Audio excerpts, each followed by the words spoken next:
Cuando estamos definiendo una fórmula dentro del código de un objeto y además esa fórmula está siendo declarada dentro de un comando for each, entonces la tabla base de la fórmula va a coincidir con la tabla base del for each.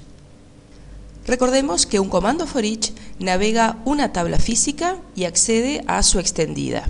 Y esa tabla física que navega es la que conocemos como tabla base del for each. Y esa tabla base queda determinada por los atributos que están declarados en el cuerpo del for each, en las cláusulas order, en las cláusulas where y en las cláusulas defined by. GeneXus determina cuál es la mínima tabla extendida que los contiene a todos ellos y esa es la elegida como tabla base del for each. ¿Por qué estamos diciendo que la tabla base de la fórmula va a ser la misma que la tabla base del for each? Bueno, porque esta tabla base del for each va a ser la tabla donde estemos posicionados al momento de dispararse la fórmula, ya que esta fórmula está definida dentro del for each. Y así como tenemos el concepto de la tabla base de la fórmula, también está el concepto de la tabla navegada por la fórmula.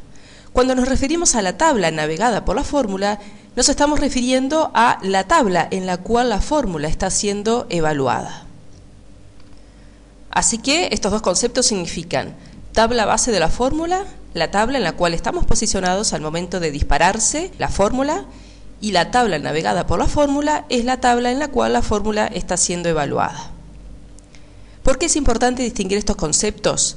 Bueno, porque al momento de definir esta fórmula vamos a poder incluir en ella atributos que pertenezcan a la tabla base de la fórmula y su extendida, y también vamos a poder incluir atributos que pertenezcan a la tabla navegada por la fórmula y su extendida. Y además de estos atributos, también vamos a poder incluir variables en la definición de una fórmula local. Y si bien estas fórmulas están siendo declaradas dentro de un comando for each, es muy importante tener claro que los atributos involucrados en la definición de estas fórmulas no participan en la determinación de la tabla base del for each. Veamos este ejemplo. Estamos viendo aquí la declaración de un for each que tiene dentro la definición de una fórmula count. La tabla base del for each es country, ¿verdad? El for each tiene una cláusula order por el atributo country ID. Por lo tanto, la tabla base de este for each es country. Y por lo tanto también la tabla base de la fórmula es country, ¿verdad? No olvidemos que la tabla base del for each coincide con la tabla base de la fórmula. En cuanto a la tabla navegada por la fórmula, por esta fórmula count, es customer, ¿verdad? ¿Por qué? Porque la tabla customer es la tabla donde esta fórmula count está siendo evaluada, ya que el atributo customer name es el atributo declarado en la definición de esta fórmula. Si recordamos la estructura de las tablas country y customer, vemos que el atributo en común entre la tabla base de la fórmula y la tabla navegada por la fórmula es country ID.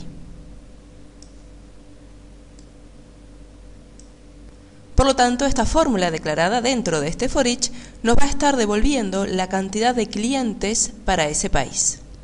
Vamos a verlo en GeneXus.